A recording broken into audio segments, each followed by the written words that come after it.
Hi everyone, welcome back to another episode of Health Animated. On this podcast, we strive to make health information accessible to everyone. My name is Alex. And I'm Danielle. If you're returning to our podcast, thanks for your ongoing support. And if you're listening for the first time, welcome. We hope you stick around. All right, Danielle. So today we are going to be talking about something that everybody does. In fact, you may have already done it today. Okay, so we're going to just preface this episode before we get into it by just saying, if you're eating right now, probably it's not a good topic for you. But today we're going to be talking about constipation. And what Alex was referring to that everybody does is pooping.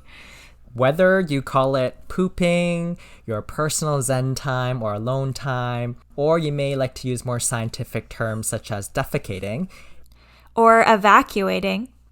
It's really all the same thing, and we all just want to feel relieved. So as Danielle mentioned, we're going to talk a little bit more about our poops, the optimal pooping position, what happens when we get constipated, and what we can do to relieve constipation. So let's get started.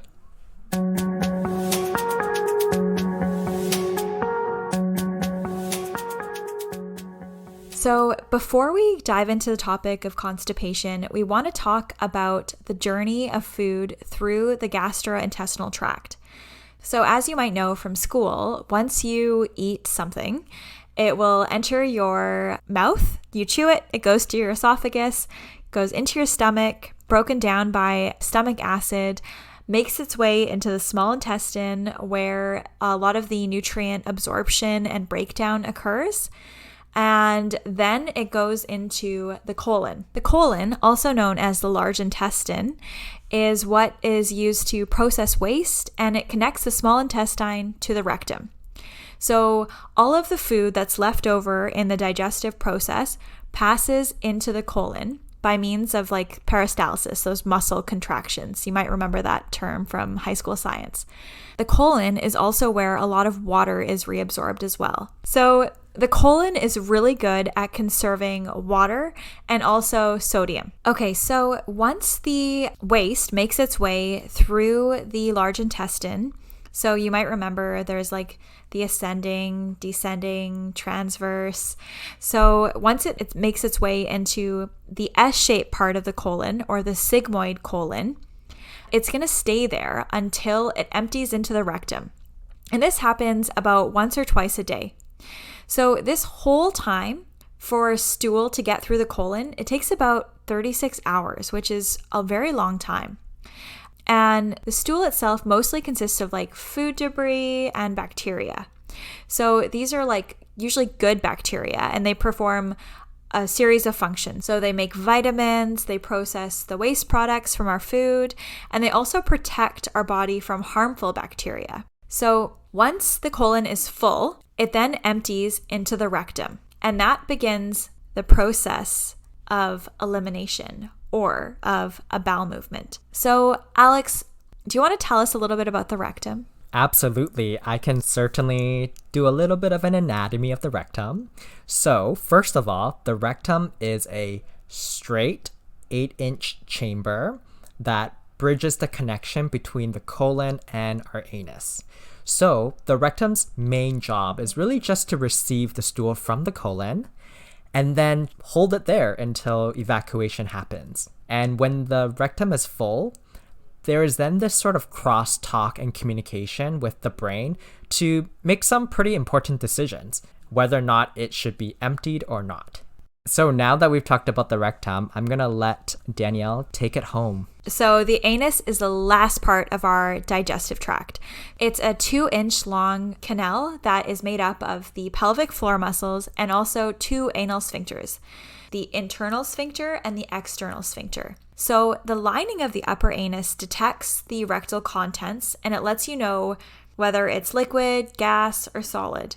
If it's gas, if you're alone, you can probably just let it out.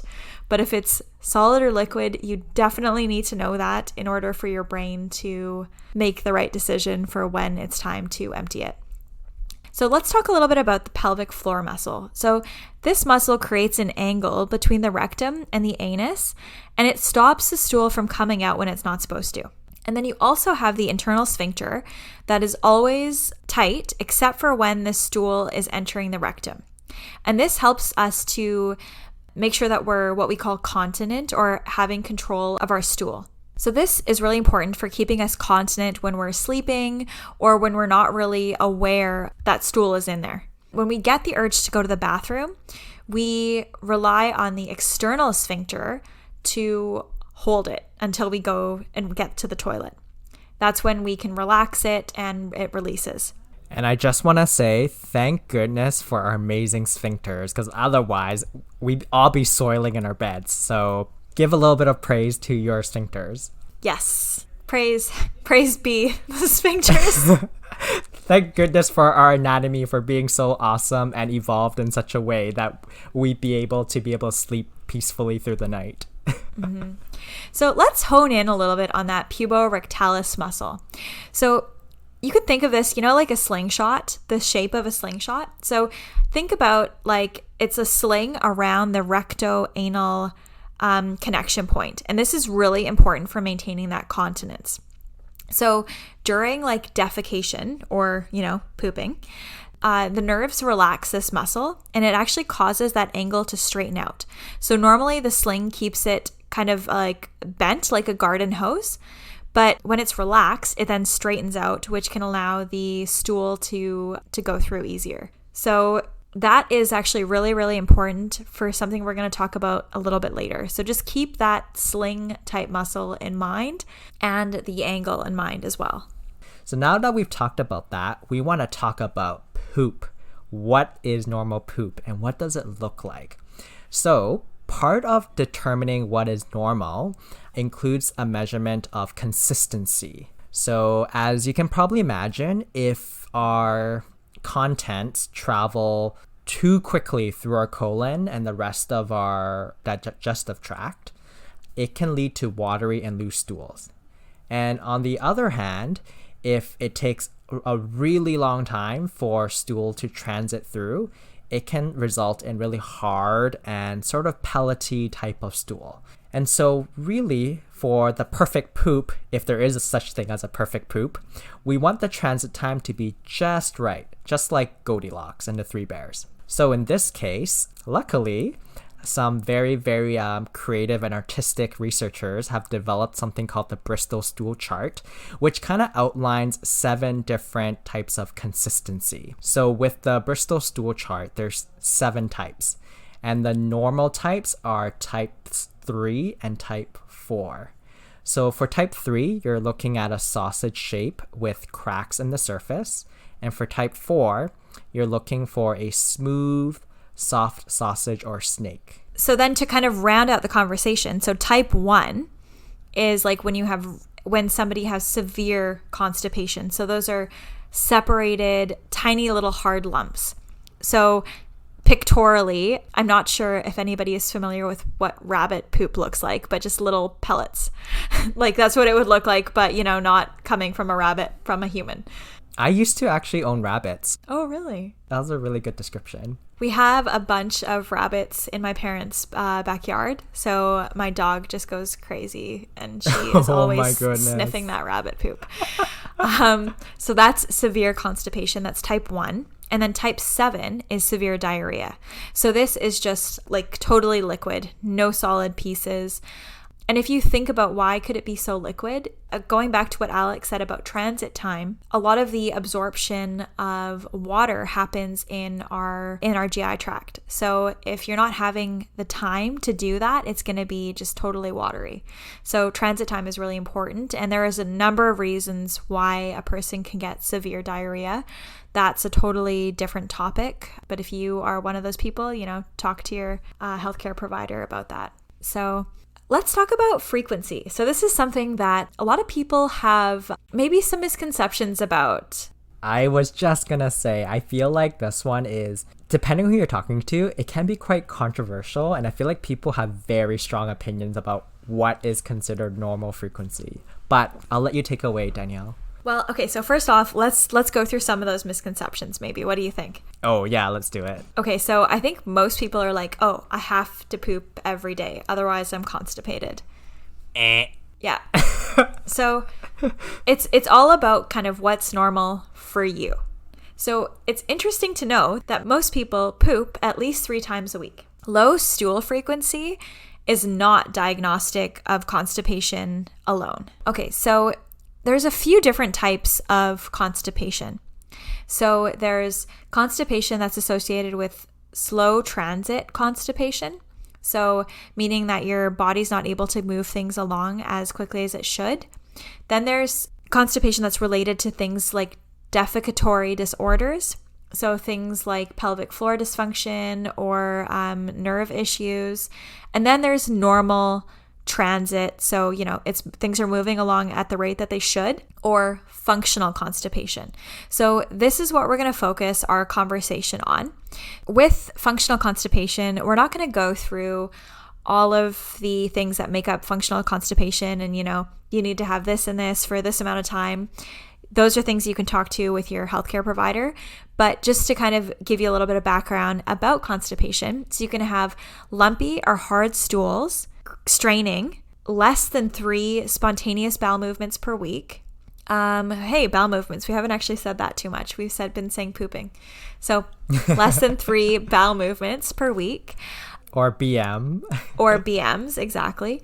The sensation of the fact that you didn't go all the way, like they call that incomplete evacuation. Oh, that's really annoying. Yeah. Constipation is not a good feeling. Or the sensation of like anorectal obstruction or blockage. So something's blocking it and it can't come out. And if you've actually had to use manual maneuvers to help to get the bowel out. Do we want to talk about that? Maybe not. Do we want to talk about that? It typically involves using maybe like a finger to facilitate the evacuation. Let's just leave it at that. What do you think, Danielle? Yeah, likely a gloved finger. And then a lot of good hand washing after. Hygiene, super important in this type of situation. And if I can add, I would just say the various sort of scenarios that we had just laid out.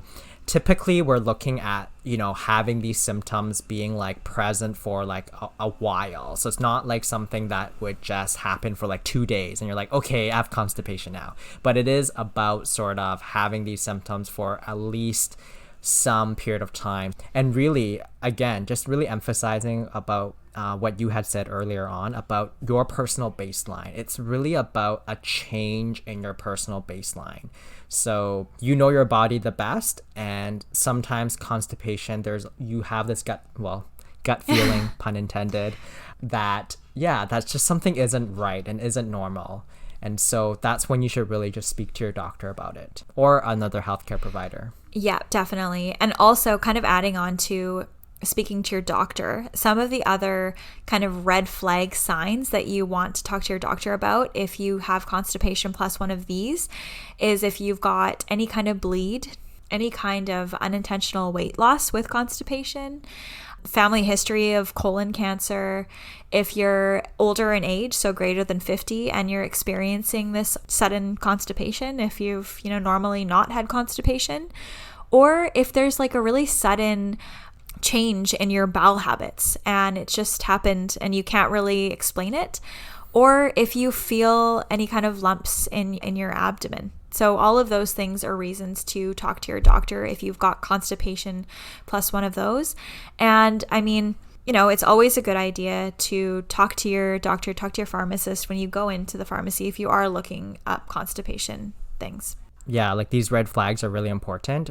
And really, as a reminder for everyone, look at your poops, right? Yeah. They can tell you a lot about your diet and your health status. And just to kind of emphasize a little bit more about the sign of blood in your stool. So if you notice like a lot of fresh, like bright red blood in your stool, that could also be indicative of like hemorrhoids, right? So those definitely need to be treated. Yeah. And another thing, so Alex, that's a good point you brought up about blood. When blood is in the stool, sometimes it can also not be red either. It can actually be black and tarry. So if you notice black tarry stools, that's also another reason to talk to your doctor. But also maybe also talk to your pharmacist because some medications can cause black stool as well. So commonly iron can actually cause discoloration of the stool and makes it look more black and dark. So, but those are all really important things. So yeah, look at your poop.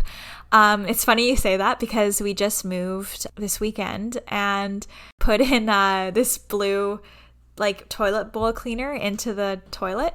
So it just makes the whole toilet blue. So when you like, it's like, this is the first time we ever got it because we went to a different store and this is the only thing we could find. But does it change color? Well, no, it's just so blue that when you look in the toilet, you can't see anything except for like blue. So I'm like, I don't know what color my stool is right now.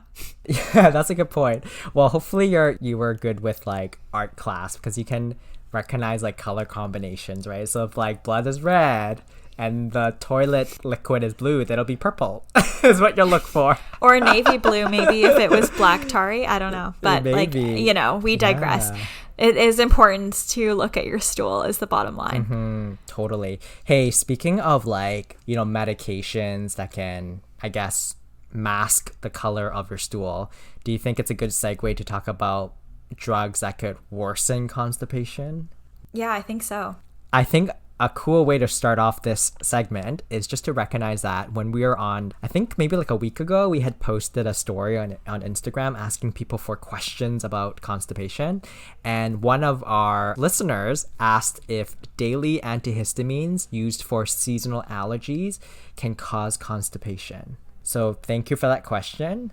Danielle, did you want to take a stab at it? Yeah, so let's go through that one. So seasonal allergy medications, so they kind of fall into two different categories. We've got our first generation antihistamines and we've got our second generation antihistamines. So our first generation antihistamines are things like Benadryl or diphenhydramine. So typically people don't use these for seasonal allergies because they're quite sedating. And so typically people are looking towards more the second generation antihistamines. So things like your Reactin, Claritin, Arius. I won't go through all the generic names because I don't think people necessarily know them off the top of their head. But we're going to test you at the end of this podcast. But despite the fact that our second generation antihistamines have kind of less what we call anticholinergic properties, they still can have some anticholinergic properties.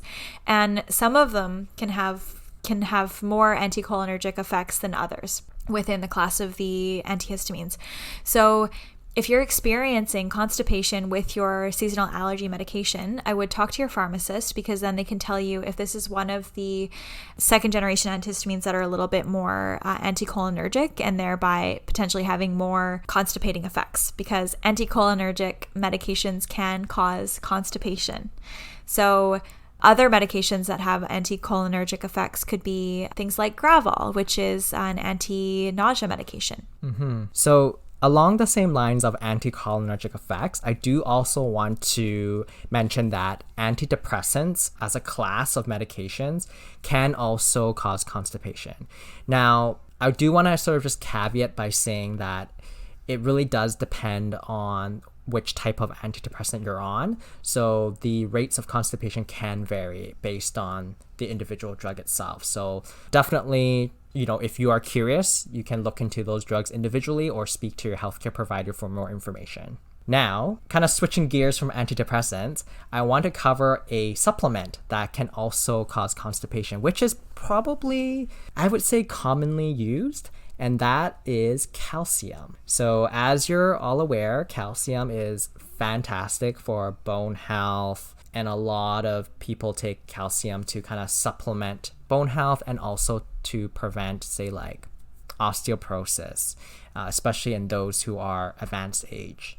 But having said that, when people do take calcium supplements, it can actually cause constipation, and especially when you start to take higher and higher doses of calcium. I do remember, a lot of patients complaining about just feeling constipated once they've started their calcium supplements. So something to definitely think about if you've been asked to take a calcium supplement for whatever reason it may be. Mm-hmm. Another supplement that can also cause constipation is iron. So iron can actually be quite constipating, and it can also turn your stools a different color. So the dark color that we talked about earlier, so black. So iron is another culprit of constipation. Other things that can actually be quite constipating are pain medications called opioids. So those also slow down the GI tract and can cause constipation via that mechanism. So this list that we provided is really not meant to be comprehensive, but it's just meant to kind of give a glimpse of some of the medications that can cause constipation. So it's really important that if you're on something and you notice that you're feeling constipated, just talk to your pharmacist about it and ask them, hey, I'm on this. It's causing me some constipation. They might be able to recommend management specific to that type of medication to help to alleviate or treat the constipation. And if it's something that's, an over-the-counter medication that you're taking that's causing the constipation, then the pharmacist could likely recommend a different alternative to that over-the-counter medication. So yeah, talk to your healthcare providers about your constipation if you're on other medications. So another thing that can cause constipation that's a big, big culprit is actually inadequate fiber intake. So our diet, and also like lack of fluid intake. And that's another really big culprit. So I'm going to let Alex kind of take us into that. Yeah, let's kind of do a little segue into the diet conversation. So we've all heard about fiber. We all know the importance of maintaining an adequate amount of fiber because it really helps us to have regularity, which is what we all want. So you might be wondering, how much fiber should I be taking? Well, if you are a female adult, the daily fiber intake is at least 25 grams per day. And if you're an adult male, it's going to be a little bit higher, and we're going to aim for 38 grams. And these recommendations, bear in mind, are for those who are younger than 50 years of age. Now, let's take a step back. It might seem like, wow, 25 grams for females and 38 grams for adult males seems like a lot. And the reality is, not many adults actually achieve this. So the funny thing is that if you're actually able to hit like a minimum threshold of 10 grams per day of total dietary fiber, that is actually sort of usually sufficient. Hey, if you're like a high achiever like us and you want to hit those big targets, we do recommend gradually increasing your fiber by about 5 grams per week. You don't want to increase too fast, because if you do it too fast, you might end up causing a lot of bloating and gas for yourself, which is not pleasant. And the other question you might be wondering about is like, okay, so if I do want to increase my fiber, like what is the biggest bang for my buck? So personally, if you know me well enough, I love to eat avocados. So I'm like a typical millennial, very generic. It's okay, I own it. And I also love blackberries. I love blackberries too. I know, and they like grow pretty much wild where we're from. But I actually learned that it's from my partner that it's an invasive species. Oh yeah. So it's not really great that they're like everywhere, but during the summertime, like you can just pick them off like anywhere, and it's amazing. Just make sure though, if you are gonna go berry picking, avoid the ones that are low hanging and try to aim for the ones that are higher up. And personally, I love to eat multigrain Cheerios. So all of these 3 food items, avocados, blackberries, and multigrain Cheerios, contain over 5 grams of fiber per 100 grams serving. So highly recommended.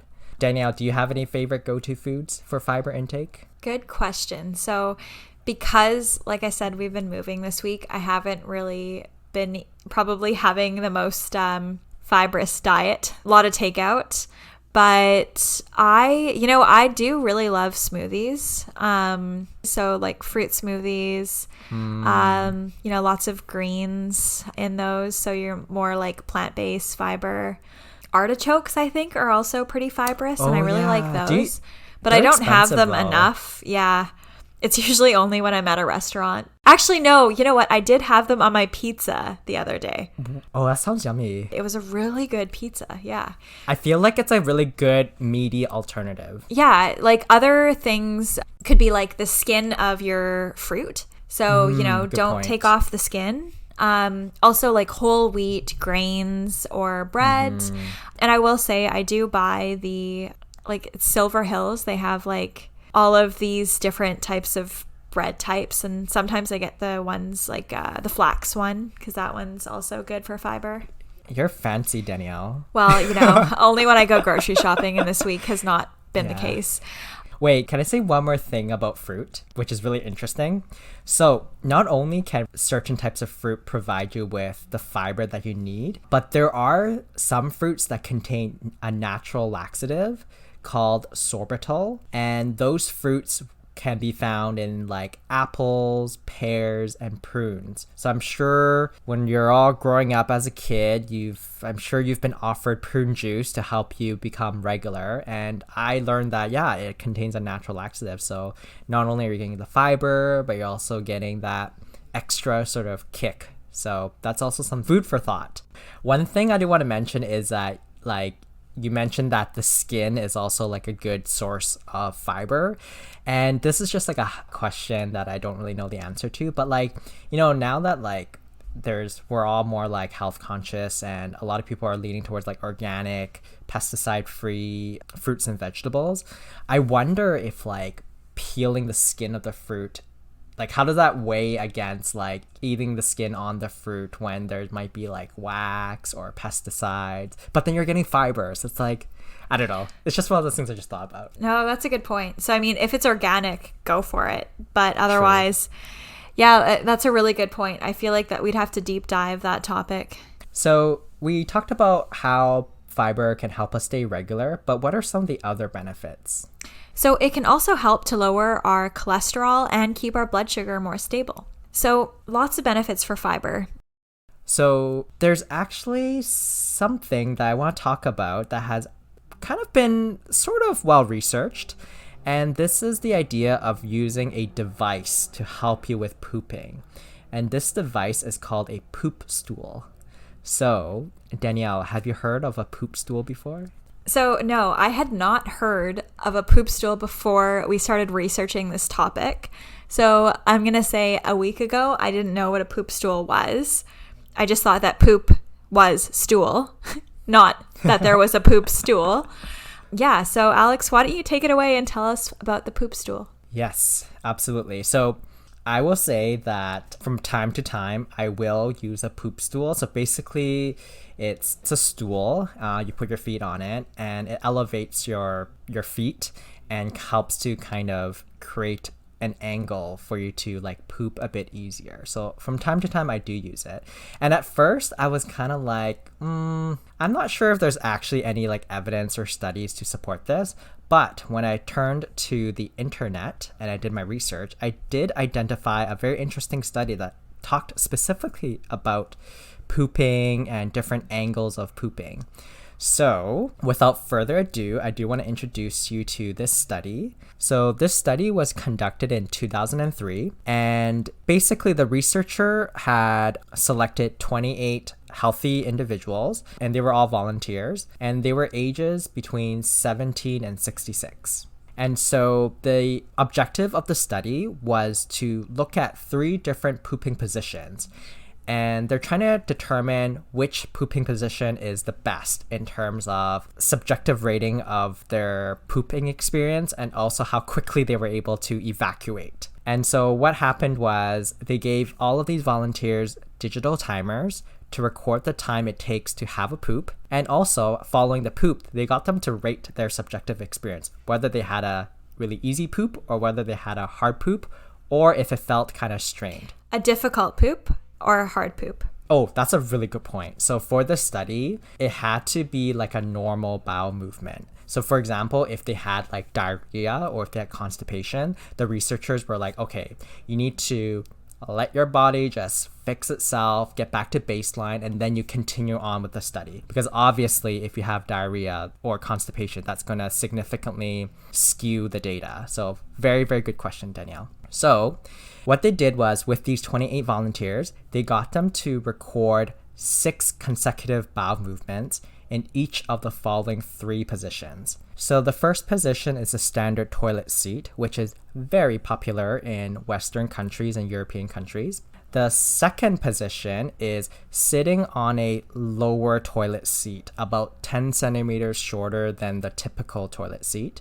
And the third and final position is good old squatting. How did they lower that seat, Alex? So what's interesting is they lowered the seat by actually putting a stool underneath their feet that was 10 centimeters in height.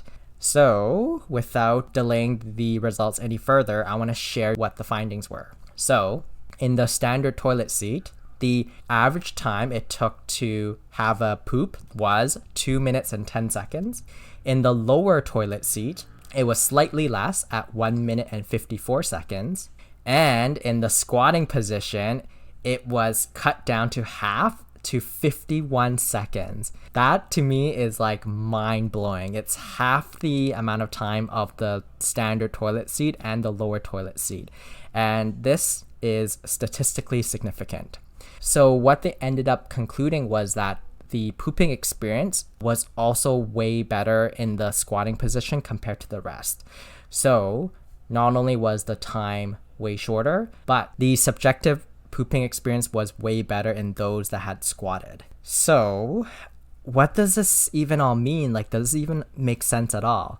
So what's really interesting is like we tend to forget that us as humans first evolved and entered the planet. We all used to squat. Like that was the way we did it historically. There were no toilets available in the forest. If you had to go, you squat. So that was something that we were all used to ages and ages ago. And it really wasn't until the Western world created this toilet seat. And the reason why this was sort of created was during the 19th century, basically the sewage systems were kind of they weren't very good.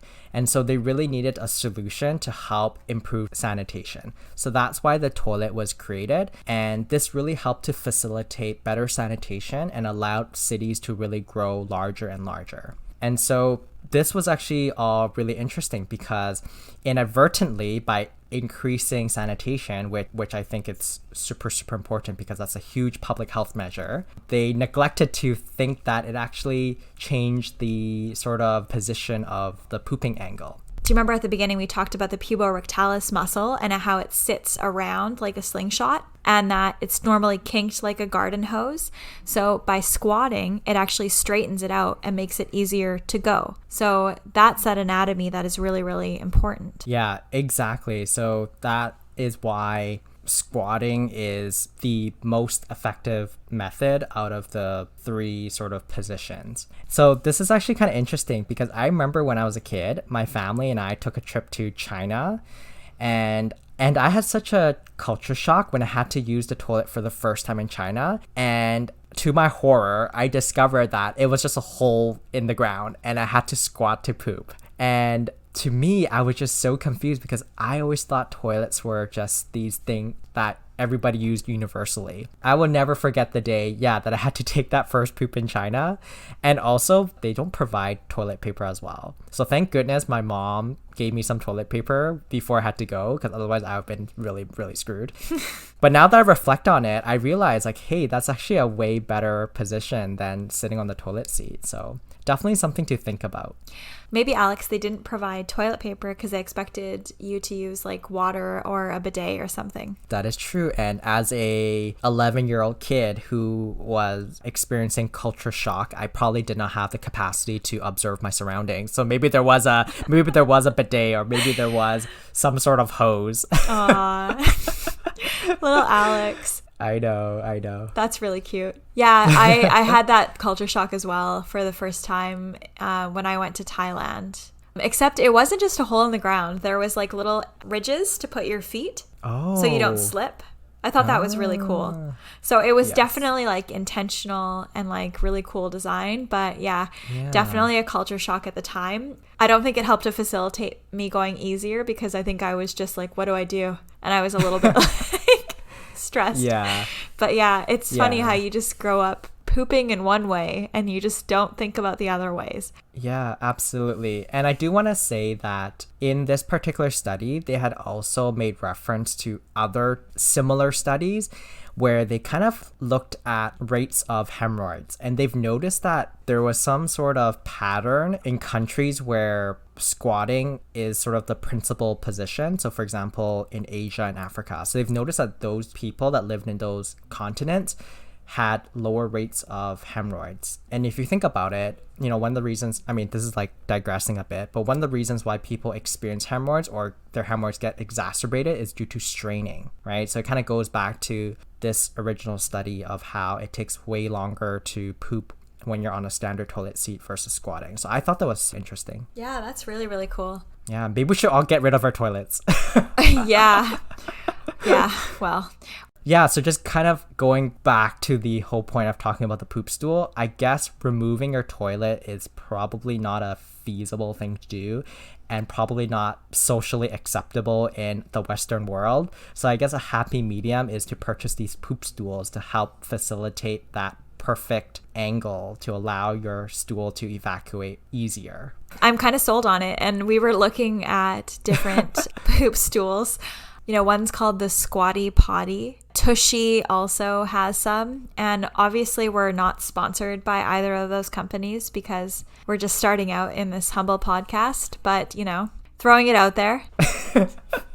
Call us if you want.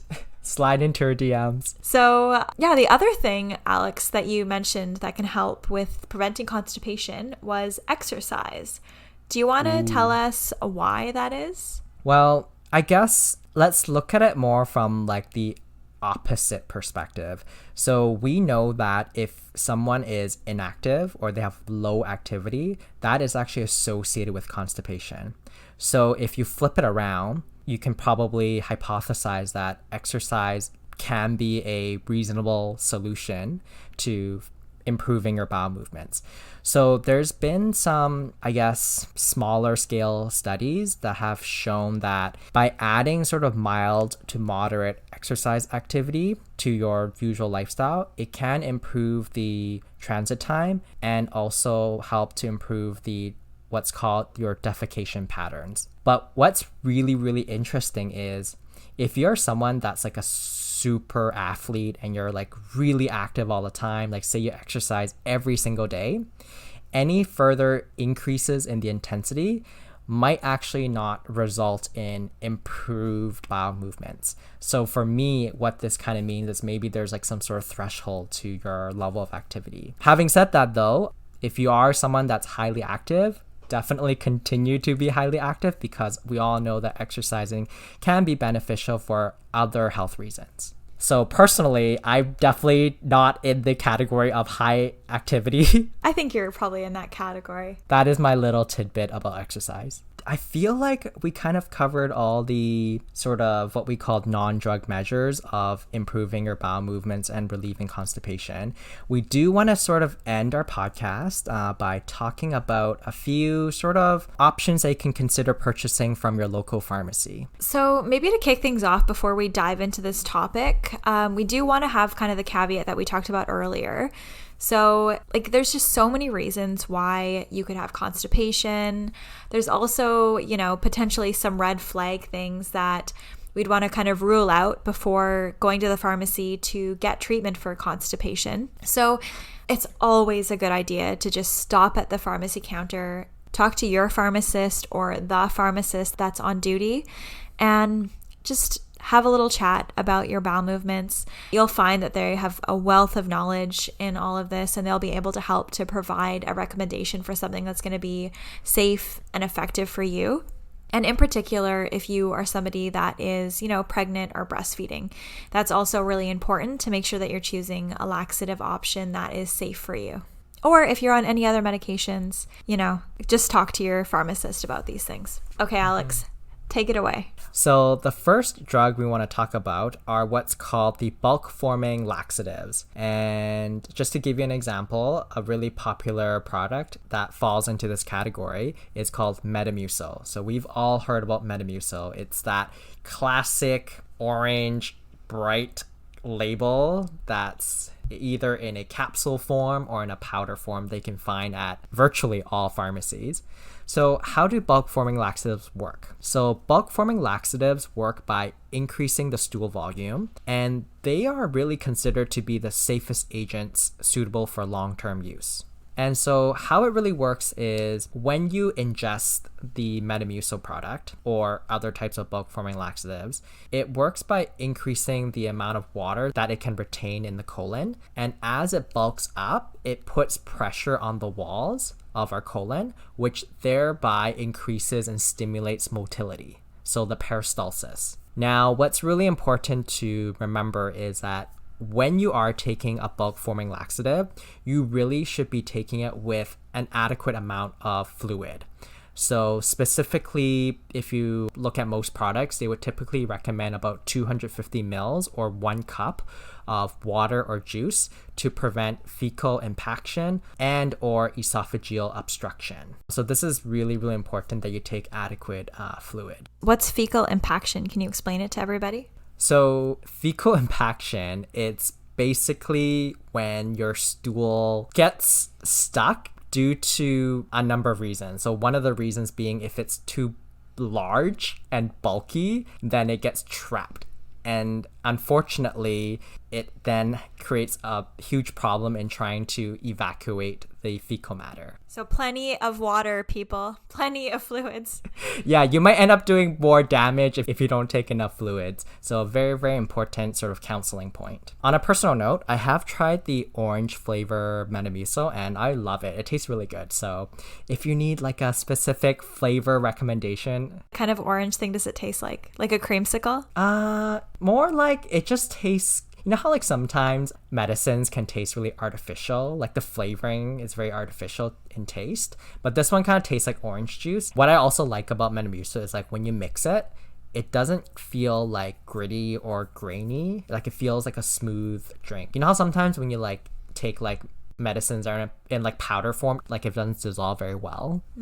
So I think this one's a nice, pleasant product to ingest. So we do also want to share sort of like a word of caution about Metamucil. So if you're someone who has been told by your doctor to restrict your fluid for whatever reason, it might not be the best idea to take a bulk forming laxative because obviously you might not be able to take the required amount of fluid in order to adequately have its effect. The other thing is if you're someone that's like really dehydrated, please also don't use a bulk forming laxative for a very similar reason. And so you might be wondering, so after taking the bulk forming laxative, how long will it take for me to have a bowel movement?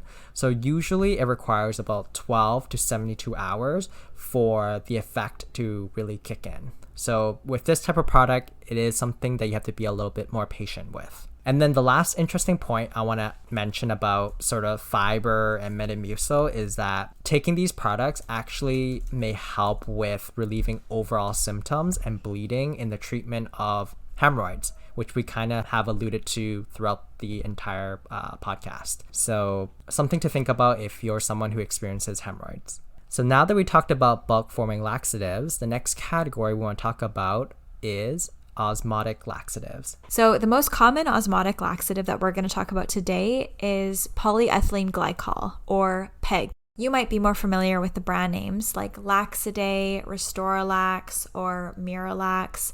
So these are all products that contain polyethylene glycol. As I said earlier, these are an osmotic laxative. So osmotic kind of refers to the movement of water.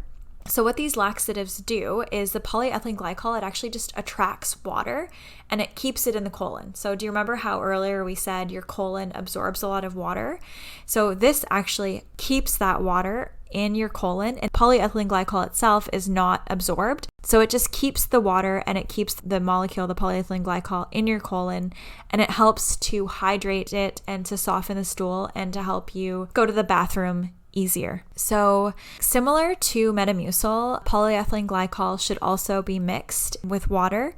So do look at the directions on the label to determine how much water that it needs to be mixed with, because it will vary from product to product. And similar as well to the bulk forming laxatives is it does take a little bit of time to work. So this can take about 2 to 4 days before you're going to start to see the effects. Yeah, and I actually have tried polyethylene glycol, or PEG. Yeah, because I was taking iron supplements for a time and I was noticing a little bit of constipation because of that. So I started the PEG. I probably just should have started with, increasing my dietary fiber, but I jumped to the PEG. I had a recent experience with taking Laxative. So this is obviously like pre-pandemic times, but typically when I travel, I put together a little travel medicine kit, and in there would include some form of product to relieve constipation.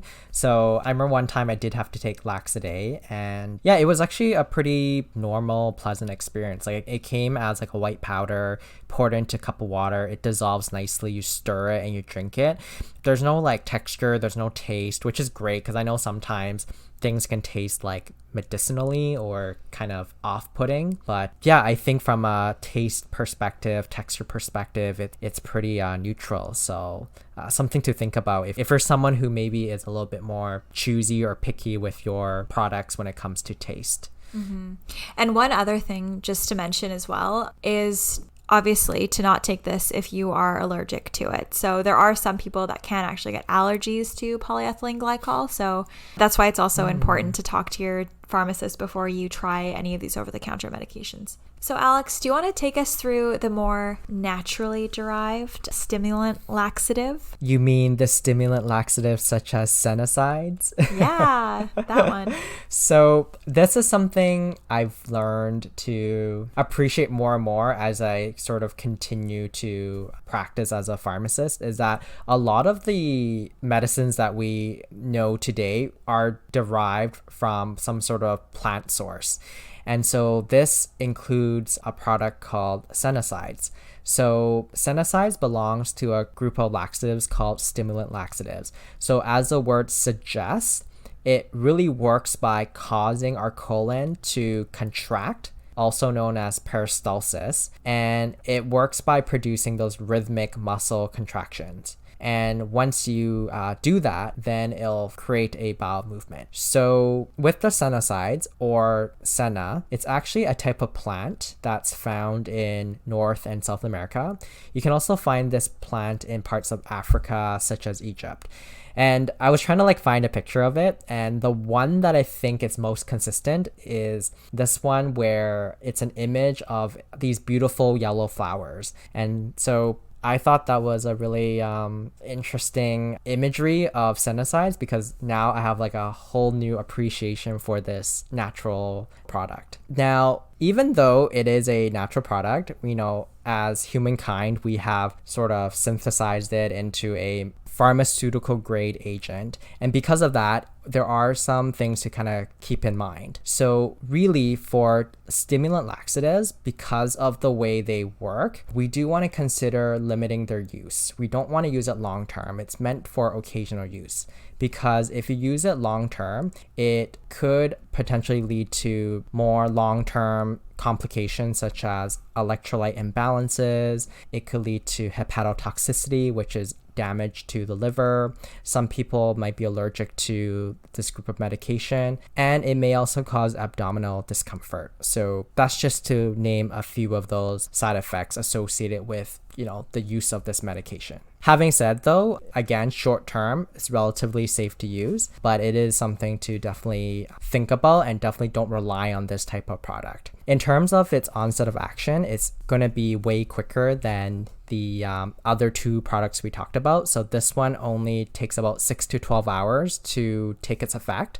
So typically we recommend people to take this medication at bedtime, because we typically sleep for about 8 hours a day. So by the time we wake up, we'll have the urge to have a bowel movement. Okay, so that wraps up stimulant laxatives. Now we're gonna end by talking about one last medication class, which is our suppositories. So it's really interesting because when we were choosing this topic, we wanted to talk about kind of commonly used medications that, people would go and purchase for constipation relief. So it's interesting because Alex was like, oh, we should talk about suppositories because people commonly purchase these. And I was like, really? Because, I'm working in a hospital setting and I, didn't think that it was that common. But Alex assured me with his community pharmacy experience that it's very common. So I, of course, had to fact check him. So we we looked up Amazon's best-selling, and lo and behold, we've got Glycerin Suppositories being the number 4 best-selling laxative, which really kind of shocked me. So I guess a lot of people are out there using suppositories. So the most common suppository would be a glycerin suppository. How it works for constipation relief is it's the physical insertion of the suppository can actually stimulate like the anal and rectal motility. These should be used when you've kind of got the urge to go, but you're kind of having problems evacuating or going poop. So for suppositories, the onset is actually quite quick. So if you're looking for quick relief, this is probably your go-to, which is probably why it's the number 4 bestseller. So it can work within about 15 minutes to about an hour. So this means don't leave your toilet. Stay close to your toilet. Don't go out for dinner. Don't go to bed. You want to be close to the toilet. Yes, definitely. So stay close to the toilet. Exactly. Couldn't have said it better. I want to share I don't know if it's like a pro tip about suppositories, but what I generally tell people is that, you know how we talked about our anal sphincters? So when you use suppositories, this is really important to understand your anatomy, because you want to make sure you push the suppository far enough that it goes past the muscular sphincter. Because if you don't push it far enough, it'll just shoot right out, because those muscles are very strong muscles. So just make sure you push deep enough. That is a really good tip, Alex. So insert it high into the rectum and retain it for at least 15 minutes if possible. Mm-hmm. Okay, so I think that kind of wraps it up, Alex. Yeah, I think we covered a lot of the topics we wanted to cover. So I think some of the key takeaways from this podcast is, number 1, fiber is your friend. We can all do better at increasing our fiber. And really, a lot of the other measures are really focused on sort of what we call non-drug measures, right? Like looking into exercise, looking into using a poop stool to help optimize your angle.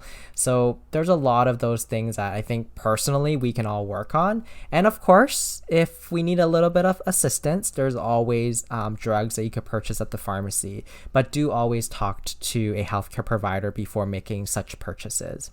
So, as always, we really want to thank you for tuning into this week's episode of Health Animated. If you like what you heard, it would be really, really cool if you can just share our episode with other people. Yeah, thank you all so much for tuning in today. So we'd really love to hear from you about how you like this topic. So please connect with us on social media. You can find us by searching @healthanimated.